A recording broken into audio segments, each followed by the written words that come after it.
أعوذ بالله من الشيطان الرجيم بسم الله الرحمن الرحيم الحمد لله رب العالمين قال ربي اسر لي صدري ويسر لي أمري وحلل عقدة من لساني يفقهوا قولي الحمد لله رب العالمين يا ذي الجلال والكرام الحمد لله رب العالمين يا رحمن الرحيم يا الله الحمد لله رب العالمين يا الله يا الله الحمد لله رب العالمين ya razaki ya Allah ne balma la me bagaw ka bo jien fantan nani blagile fe ala dangana na aw ma nye sur kar ko na la bi abol ma ke ediri dum ubne wol ko danti nga bi jem kan wo ba sigidi kada kan malion oni jien fan befe vraiment ay ne ke aka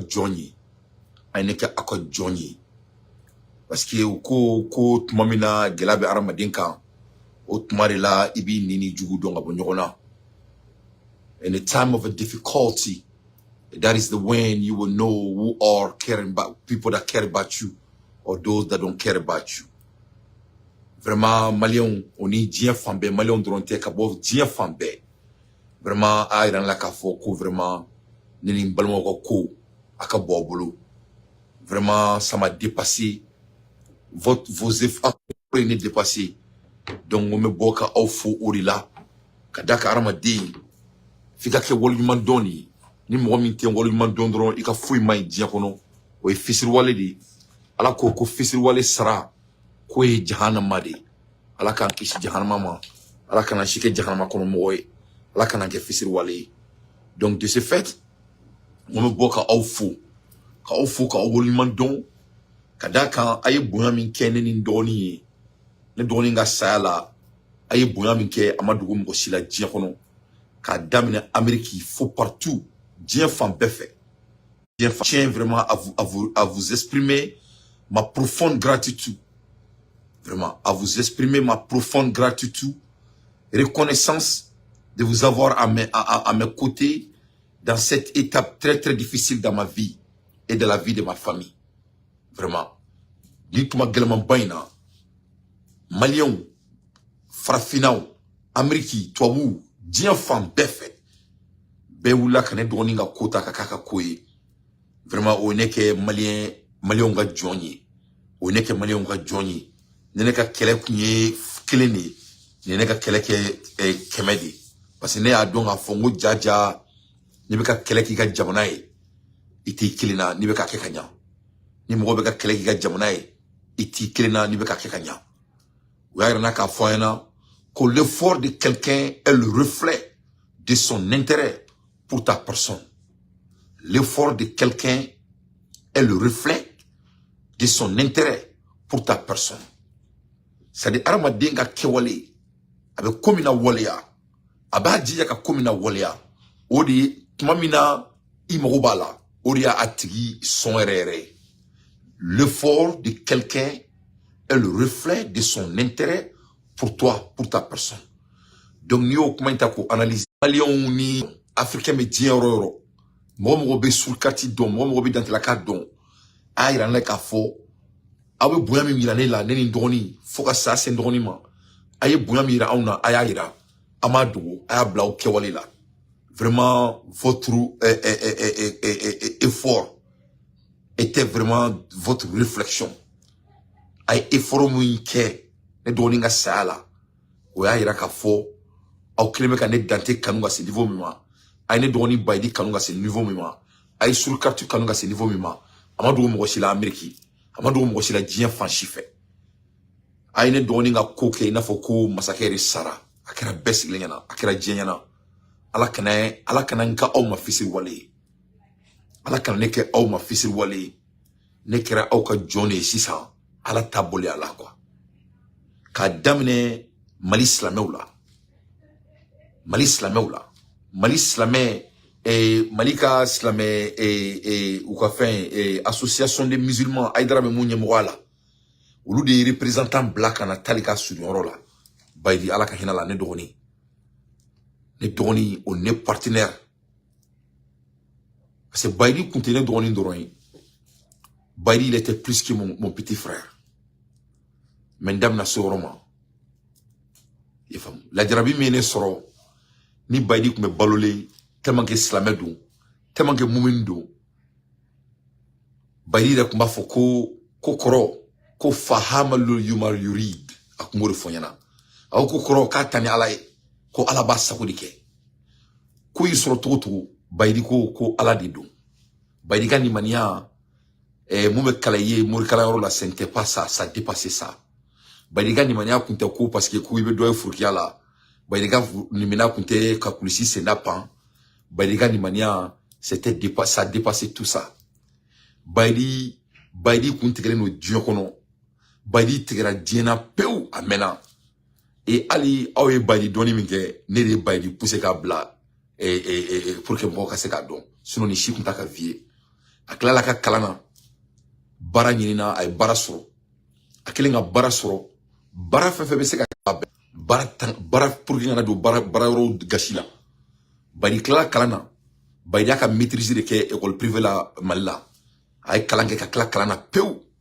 marketing quand il a fini avec marketing a y'a ka maîtrise de kɛ a marketing a tilal'o la a ye baara sɔrɔ mais baara in ni a ka diinɛ tɛ taa ni ɲɔgɔn ye donc a ma sɔn k'o baara a ma sɔn k'olu kɛ donc mun kun ka d'a ye a y'o de kɛ walasa seli ɛri kana tɛmɛ a kan walasa misiri wele ɛri kana tɛmɛ a kan walasa a kana haramu dun fo ka saya s'a ma baydi y'o de kɛ a b'a kɛ tuma min na anw si kun tɛ k'a faamuya hali kɔsa in na ala de ne sere ye ne ko baydi ma n ko baydi kɔlɔlɔ dɔ kun y'an sɔrɔ Mali kɔnɔ a kɛlen k'o kɛlɛ wuli ne ko baydi n ko cɛ n ko nin ko bɛ cogo min na n ko i dun i ti jɔ n ka ila na Amérique i kana bɔ n ye quoi i k'i yɛrɛ reposer quoi n ko parce que n ko an ka dugu in dugu n'a bɛ n dusu kasi ni dɔ nana kana jɔ maa sugu dɔ k'i la n t'a dɔn ala ta bolo la ne bɛna ko sugu fɔ n dɔgɔnin ɲɛna ko kanto ko n kana jɔrɔ ko vraiment ko ale bɛ yɔrɔ min na k'ale ka ɲi o yɔrɔ la quoi que lui doit veiller sur la famille ici parce que an tɔ bɛɛ bɔra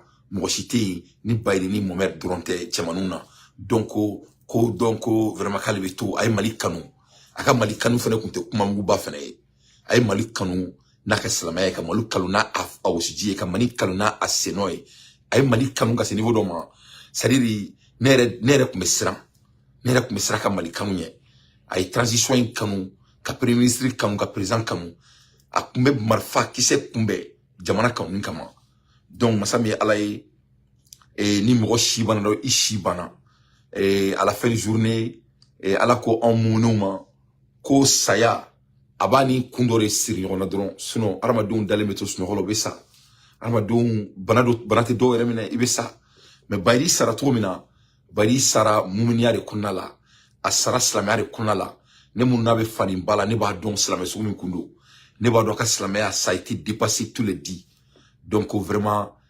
mɔgɔ ɲumanalen de kun don baydi y'a si kɛ diɲɛ kɔnɔ ka yomalikiyama de ɲini donc baydi ka saya balilen don anw de la mais baydi ka saya ma bali baydi yɛrɛ la parce que an minnu ni baydi ka surun baydi y'a ka saya prédicté a mɛnna mais anw de kun tɛ k'a mɛn an tulo la mais i b'a dɔn ni mɔgɔ fatura i bɛ taa i b'a ka vocaux ni fɛnw lamɛn i bɛna ye k'a fɔ baydi y'a ka saya fɔ n'a tɛ ɲini k'a sɛbɛn an k'a ye an ɲɛ la parce que mɔgɔ min kun don ala y'a kanu ka tɛmɛ anw kan bon funakɛni n'i ye silamɛya kanu cogo sugu dɔ parce que an ka mɔgɔbaw bɛ yen ala ka mɔgɔba bɛ yen an bɛ dɔw kɛ mɔgɔbaw ye o ye duɲɛ kɔnɔna ye mais o ni ala ka mɔgɔba o tɛ kelen ye ala ka mɔgɔba maa min y'a to ala ta la k'a kɛ ala ye k'a to ala ye en général an ye jateminɛ minnu kɛ diɲɛ kɔnɔ o tɛ si sɔrɔ diɲɛ kɔnɔ parce que ala b'a ka mɔgɔ ɲuman a b'a ta ka bɔ an cɛ la walasa a kana nɔgɔ baydi dante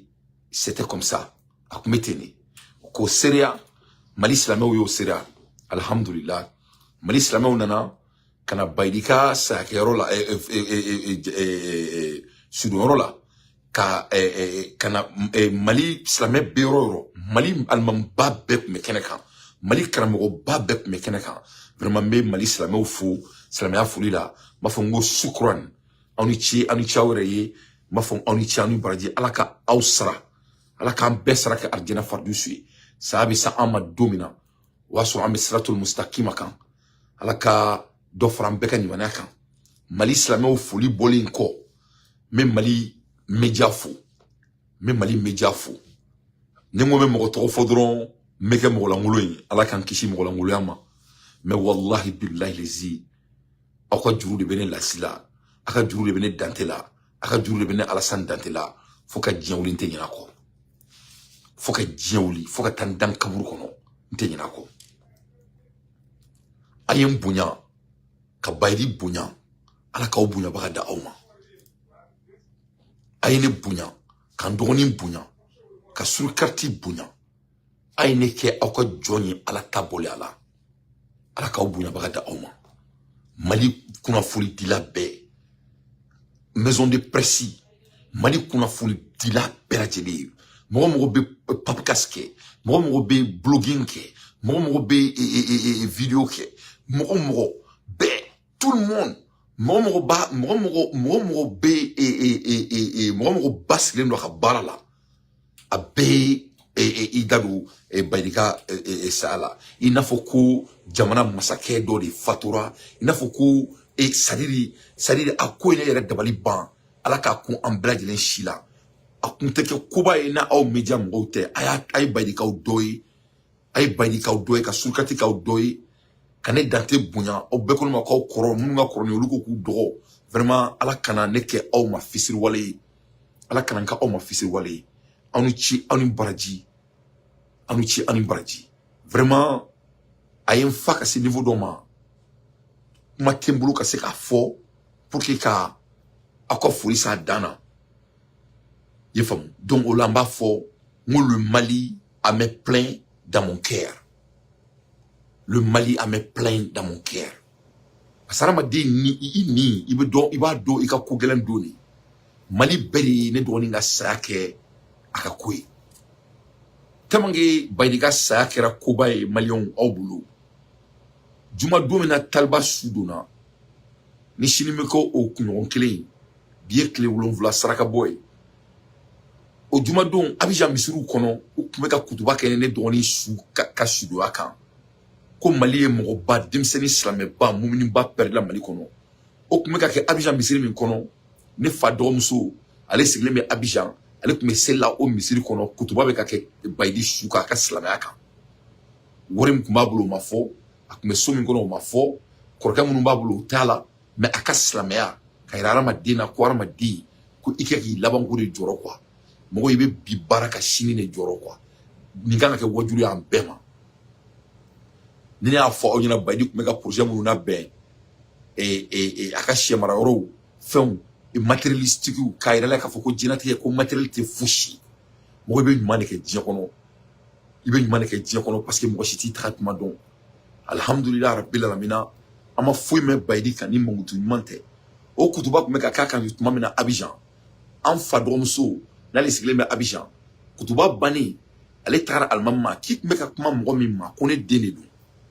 almam ko non ko ni seka ke edi ko ni yona kuma ko du kono ne bamso ko awo ko ni dini ko ke dini ni ne bamso isiga kumeru kunga ka bolo fla jan safe misiri kono Abidjan ka ala tatu ka foko baydi bora on shila ama ala tatu ala kunye wal juchi on ma me an kun seka ya nyela ala kunye aka jo nyuman dafalinci on ma me balma ala kunye dibido ana che an seka ye fo asale anya donga fo ja anana chilila mo mi me on histoire don ni baydi reka histoire la je ibna ka foko baydi nana aka marike kwa baydi nana ka talike ye fa baydi nana talike amala deli ala ka saraka dina fardu suyi on islam shu bela jeli o bolen ko media fulen kolen ka bala me klaka nga jamana ka surkarti mo kulufu surkarti mo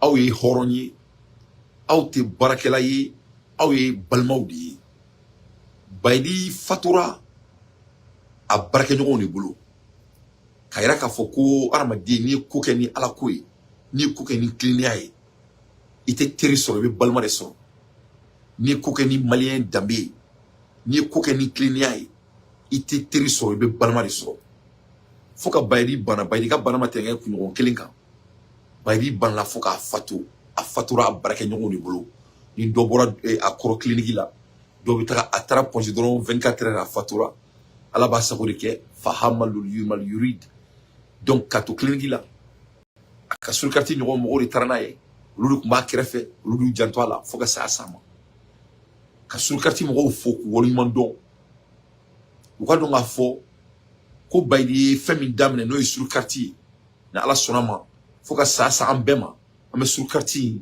an b'a lase yɔrɔ la Ala yɛrɛ ta bɔlen kɔfɛ a bɛ se ka se yɔrɔ min na inshallah ka sɔrɔ an ma don Ala tanga la ka sɔrɔ an ma don maliyɛndenw tana la donc n bɛ sulkarti baarakɛlaw fo ka daminɛ a patron na n'o ye Amal ye n balimakɛ Amal ka na fo duguma i ye faamu bɛɛ lajɛlen n'o ye Bashiri y'a bɛɛ la dugumani ye ka imam Dante fo n'o ye Abdurahim ye ka tila ka Bashir Tom fo o ni Rastal bɛɛ lajɛlen sulkarti baarakɛla bɛɛ lajɛlen aw bɛɛ lajɛlen vraiment aw ni ce aw yɛrɛ ye nous sommes en deuil mais ni Bayidi tun bɛ balolen bi a tun b'a fɔ kan k'a di Ala ma o de la ne b'a di Ala de ma parce que n b'a dɔn dɔgɔnin ye silamɛya kanu ka se niveau min ma ni ne wulila ka bɔ sunɔgɔ la ne bɛna le baarayɔrɔ la Amérique ne ni Bayidi bɛ kuma ne bɛ ka taga so ne ni Bayidi bɛ kuma ne ma sunɔgɔ ne ni Bayidi bɛ kuma ne ni Bayidi ka c'était plus que balimaya i b'a dɔn balimaya la bɛɛ ni i kɛrɛfɛmɔgɔ de don donc Bayidi était cette personne pour moi i faamu ne ni mun tun ka surun bɛɛ la balimaya la o de ye Bayidi ye balima bɛɛ ka di n ye n ye bɛɛ kanu mais Bayidi de ni Bayidi de bɛ tan donc saya de ne ni balimakɛ fara vraiment il va me manquer éternellement mais Bayidi taara yɔrɔ min na vraiment o ka fisa ma ni dunuya in ye parce que Bayidi yɛrɛ kun tigɛra dunuya in na a mɛnna a tigɛra dunuya in na hali n'a bɛ baro k'i fɛ a bɛ arijana de baro k'i fɛ tɔw b'a fɔ ko n kan ka so min jɔ n kan ka mobili min san Bayidi b'a fɔ de ko Ala n'a ye ɲɔgɔn sɔrɔ arijana kɔnɔ a kun ka baro ye nin de parce que lui il était trop devant de son temps il était en mission a y'a ka diɲɛlatigɛ bɛɛ kɛ wajulu de la a y'a ka diɲɛlatigɛ bɛɛ kɛ wajulu de la il faut hali kɔsa la ne ni Bayidi bɛ kuma la ne bɛ n ka américain baro ni n ka ambition baro la a b'a fɔ ko kɔrɔ an ka kɛ ne ma n ko cɛ n ko dɔgɔ n ko saya ko baro ka di kojugu n ko ne tɛ saya ko baro ninnu na quoi n ko vraiment n ko saya ko baro in ka di kojugu a bɛ yɛlɛ quoi a b'a fɔ ko kɔrɔ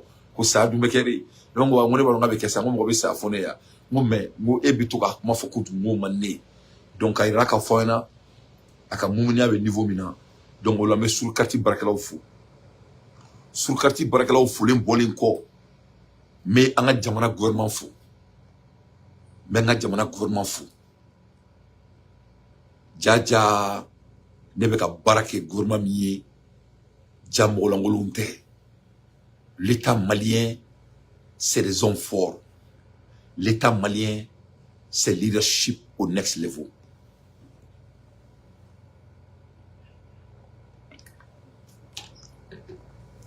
ne bɛ an ka jamana ɲɛmɔgɔw fo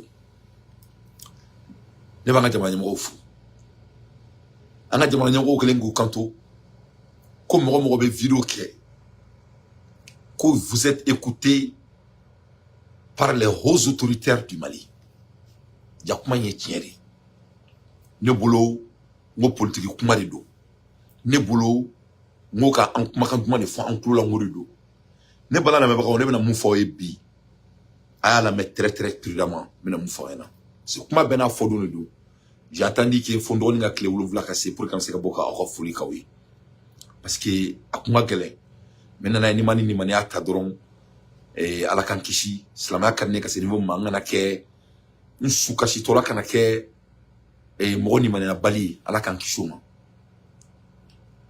Mali gouvernement k'a yira la k'a fɔ ko mɔgɔ sugu minnu bɛ Mali gouvernement na n bɛna mun fɔ aw ye bi n bɛ n kali Ala de la a ka bon n ka kalili ma ne dɔgɔnin fatulen a don n'o kɛra jeudi passé ne bɛ n ka su kasi la ni n ka famille bɛ téléphone na an bɛ ka arrangement kɛ ne ka téléphone sɔrɔla Amérique yan mɔgɔ min wele Amérique yan n'ale Jakite ye a ye n wele ko Maliki Jawo de bɔra k'ale wele son excellence CNT président ko Maliki Jawo de bɔra k'ale wele k'a fɔ ale ɲɛna ko ne dɔgɔnin banna wallahi billahi lezi sumatallahi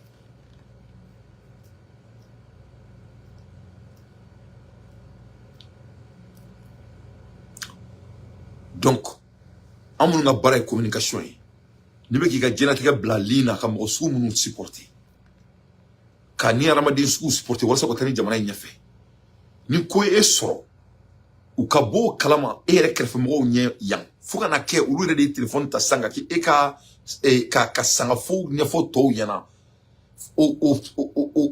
au plus haut sommet de l'État. Donc a b'a yira k'a fɔ k'i tɛ ka mɔgɔ lankolon supporter quoi i tɛ ka mɔgɔ lankolon dɛmɛ jamana jɔ la i ye faamu donc o ye ne dan tɛ fa o ye ne dan tɛ fa Maliki Diaw ma da o ma non seulement a ye ne dɔgɔnin ka saya k'a ka ko ye k'a yira k'a fɔ k'ale yɛrɛ de ye dɔgɔnin sara ka sudon daminɛ fo k'a ban Maliki a fait tout pour que k'a dɔn k'a fɔ ko tout va bien chez moi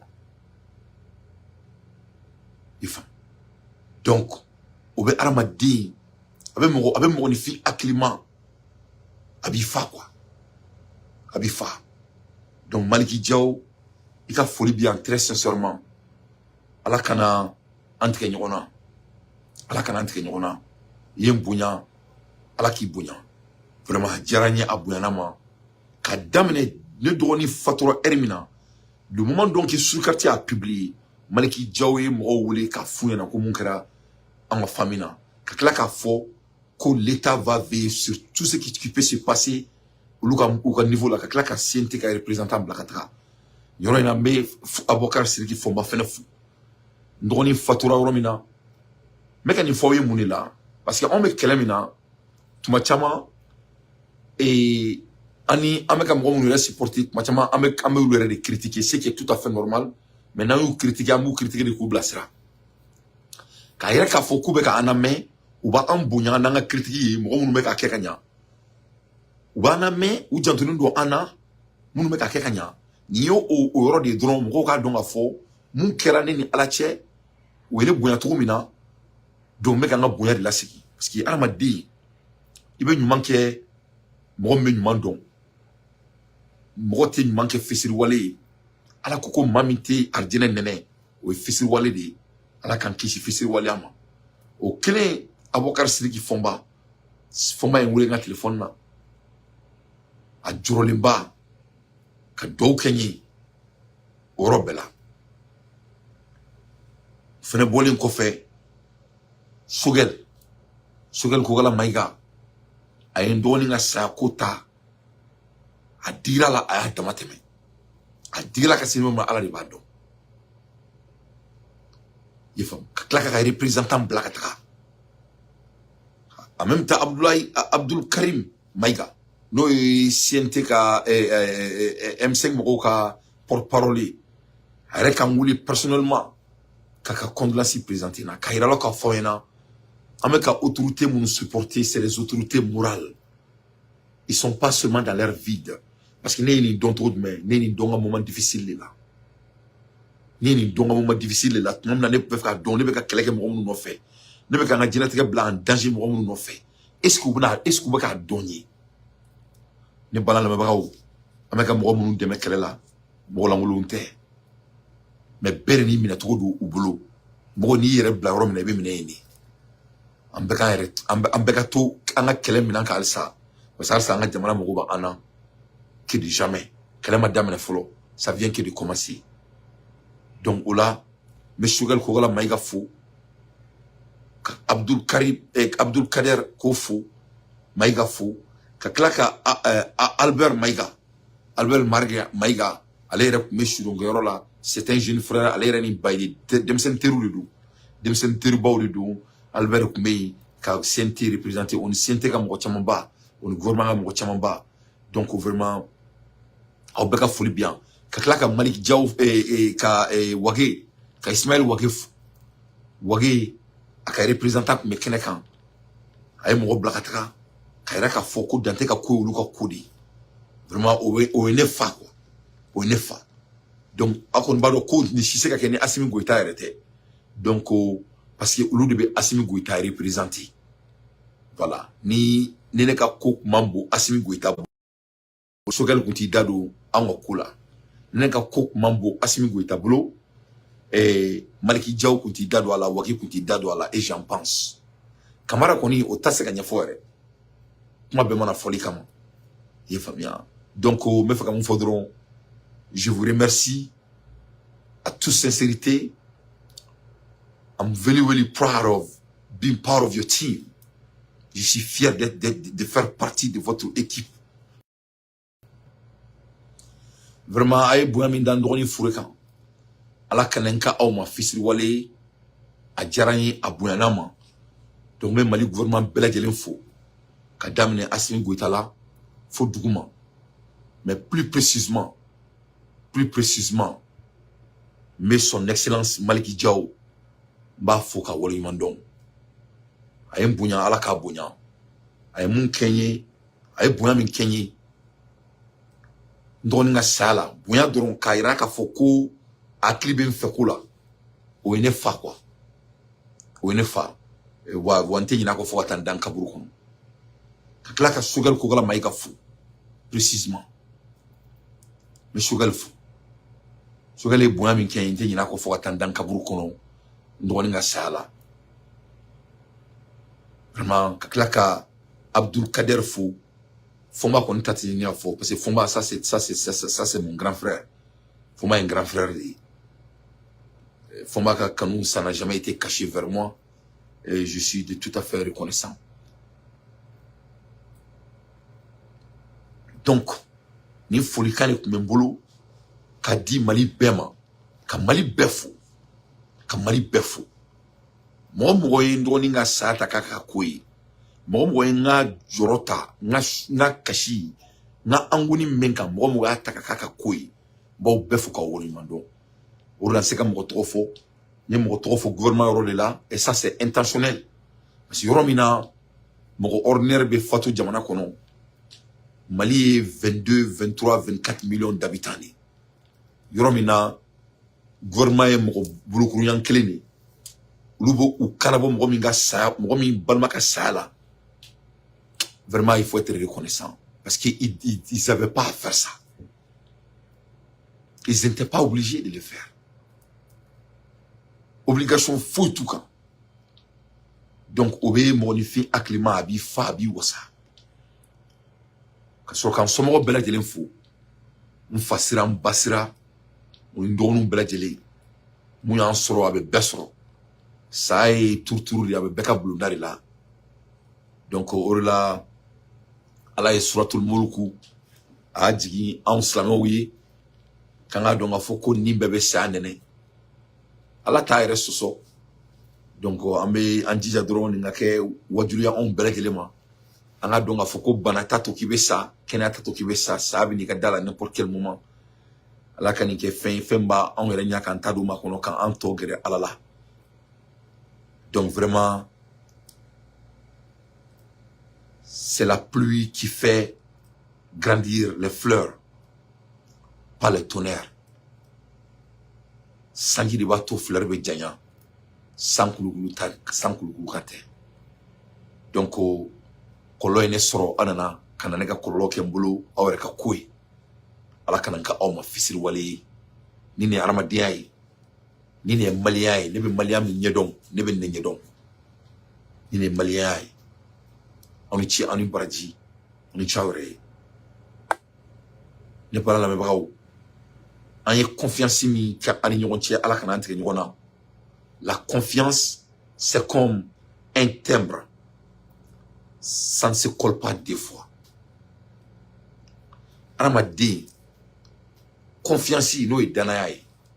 Comme timbre fiscal. Il faut. Ni tara. Et lettre sanga temuru kala ni temuru ko fe papier bola ni ya da lettre kelena o temuru kelen ise ko da lettre wala tuni donc ni mo dara mo la iba mine ni ka jina tege di kana to ka ci parce que na ci na dron c'est fini donc de la ka exemple do ira à propos de la confiance.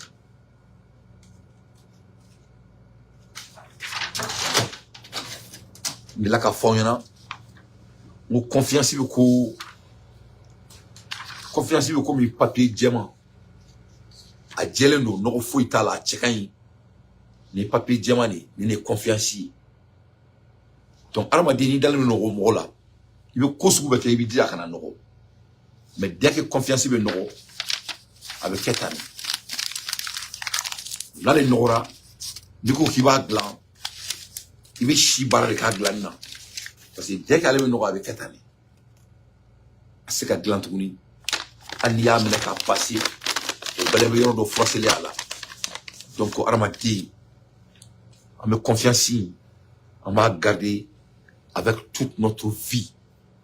Parce que c'est très très important. Mon là, mon fille a confiance garder kanya. Parce qu'il y a perina nora. No jetuni. Donc anglais ko people will always repeat the old behavior. Ko ma den jugo kolon ka be se ka kan tuma be. Na ke chien clean abe se ka kan tuni. Donc mécaniquement il faut mon là. Mécaniquement il faut les 4 heures de là pour que ma punche. Aba donc a faut ambora sanga lettre et un papier de soro lettre mbaira ka faut comme on veut faire ka bo anga jamana ko ka faut ko et ko ni février temena donc masha Allah koute jamana président ga fanga kuto ori kuri tuguni azubillahi minash shaitanir rajim. Donc mo munu me ka beaucoup beto o keleke jamana kono. Donc nye zana info orikan ma koroma de do. Ngo oma ngo la confiance c'est comme un timbre. Ça ne se colle pas deux fois. Danaya confiance kadamola comme il temps a te keka lettre clé ke chien fla. Na froissera dron, c'est fini pour de bon. Donc, en Boraka et qu'on a folie d'osso, politique, manifestation, la coordination des mouvements et associations et sympathisants à l'imam Mohamed Duko de Semas a décidé d'organiser une marché pacifique et patriotique le vendredi 13 octobre 2023 à Bamako pour le demande la mise en place d'une transition civile. Donc, en Boraka, mec, a faut qu'à Ankramo, nous Mamou Dikoui, Kai Kantoko, ou bien mouvement pacifique, donc vendredi et Nata, le 13, pour qu'il faut au nom de Semas, ko voilà ça, gouvernement pacifique et gouvernement Kassi, gouvernement Mité sur la souille, ko sur la souka bo fangala. Donc, en Boraka, le soro, Orlango, Makumala, mo danaya alebe komi ibe temfem ke elektrika ni ya nogo atseka jetuni ngla ka foina tuni mo mo e somin ke ka reputation mira a mewo me abesi go sonklenga donc ni kuma nui aklima kuma de ambeba donga fo ko imam Mamou Diko ni nana laje par exemple ku me fangala no ibe kai Ibeka ka boli ya no babala.